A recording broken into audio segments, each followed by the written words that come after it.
24 દિવસથી જેલમાં બંધ આરોપીનું મોત। લાજપોર જેલમાં તબિયત લથડતા સિવિલમાં દાખલ કરાયો। સારવારમાં દમ તોડ્યો। રિક્ષા ચોરીના ગુનામાં હતો। સુરતની નવી સિવિલ હોસ્પિટલમાં સારવાર મેળવી રહેલ વાહન ચોરીના કેસમાં ઝડપાયેલા આરોપીનું સારવાર દરમિયાન મોત નીપજ્યું છે। ધરપકડ બાદ તે લાજપોર જેલમાં બંધ હતો। આ દરમિયાન આરોપીની તબિયત લથડતા તેને સારવાર અર્થે નવી સિવિલ હોસ્પિટલ દાખલ કરવામાં આવ્યો, જ્યાં સારવારમાં તેણે દમ તોડી લીધો હતો, જેમાં જેલમાં તબિયત ખરાબ થતા સારવારમાં ખસેડાયો। સુરત શહેરના ડિંડોલી વિસ્તારમાં રહેતા 45 વર્ષીય રતિલાલ ઉર્ફે જીભોરામ બધાને ડિંડોલી પોલીસે 25 દિવસ પહેલા વાહન ચોરીના કેસમાં ઝડપી પાડી કાયદેસરની કાર્યવાહી હાથ ધરી હતી। ત્યારબાદ તેને લાજપુર જેલમાં મોકલી આપવામાં આવ્યો હતો, જ્યાં તેની તબિયત લથડી, જેથી તેને સારવાર માટે નવી સિવિલ હોસ્પિટલ દાખલ કરાયો હતો, જ્યાં સારવાર દરમિયાન તેનું મોત નીપજ્યું હતું। પોલીસ મારા પિતાને પણ ઉઠાવી ગઈ હતી તેમ ભગવાન પાટીલે જણાવ્યું। મૃતકના ભત્રીજા ભગવાન પાટીલે જણાવ્યું કે જેનું મૃત્યુ થયું તે મારા કાકા છે અને તેમનું નામ રતિલાલ છે। કોઈ રિક્ષા ચાલકે વડોદરા પોલીસ મથકમાં ફરિયાદ આપી કે તેની રિક્ષા ચોરાઈ છે, જે અંગે અમને કોઈ જાણકારી નથી, પરંતુ તેઓ મારા કાકાને લઈ ગયા અને 12 કલાકમાં જેલમાં મૂક્યા। મારા પિતાને કીધું કે તેને શોધી લાવ, પરંતુ પોલીસ જ્યારે મારા પિતાને છોડે ત્યારે અમે મારા કાકાને શોધીને લાવીએ અને મારા પિતાને પણ ઉછી ગયા। ત્યાર પછી મારા પિતાને છોડી દેવા અમે ગામ જવા માટે નીકળી ગયા છે।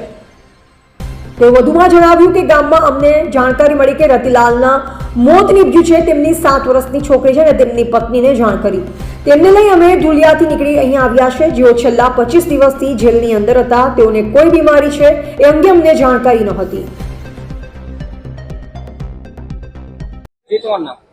મારું નામ ભગવાન બાપુ પાટીલ છે।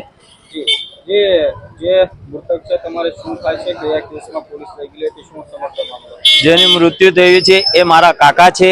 એનું નામ છે રતિલાલ સુરીતરામ બધાને। એને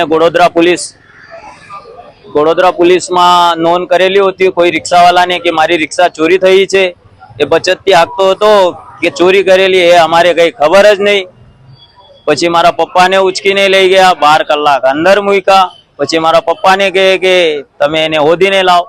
સાહેબ તમે છોડો ત્યારે એ ઓધીને લાવે ને, તમે છોડો નહીં તો કઈ રીતેથી ઓધીને લાવે। પછી મેં બીજા માણસ સાથે વાત કરી કે મારા પપ્પાને છોડાવો, મારા પપ્પાને કેમ ઉચકી લઈ ગયા છે?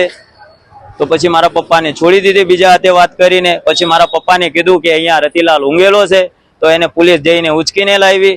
પછી એને અંદર લઈ ગઈ। પછી મારે કઈ ખબર નહીં, મેં ગામ ચાલ્યો ગયો હતો। પછી મેં ગામમાં મારે કોલ આવ્યું કે રતિલાલ સુરીતરામ બધાને આ કોણ છે? મેં કીધું કે મારા કાકા છે। પછી એ કહે કે એની મૃત્યુ થઈ ગઈ। પછી મેં એની વાઈફને, એની નાની છોકરીને, 7 વર્ષની છોકરી છે, એને લઈને રાતે 11 વાગે ઢુલિયાથી નીકળવું અહીંયા આવ્યું। પછી હમણાં હવારમાં અહીંયા આવેલું છે, 2 કલાકથી અહીંયા બેહેલું છે, કઈ મારે કઈ ખબર જ પડતી નથી। એ તો 25 દિવસ 1 મહિના જેવું અંદર બંધ હતું।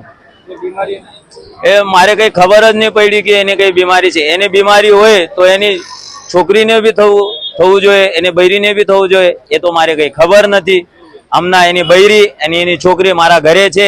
અમે ખાલી બોડીની રાહ જોઉં છું, અમારે કઈ ખબર અહીંયા પડતી નથી। કહે છે કે ગોડોદરા પોલીસ આવશે, પછી સચિન પોલીસ આવશે, એ તો મારે કઈ ખબર જ નથી પડતી કે કઈ પોલીસ અહીંયા આવશે।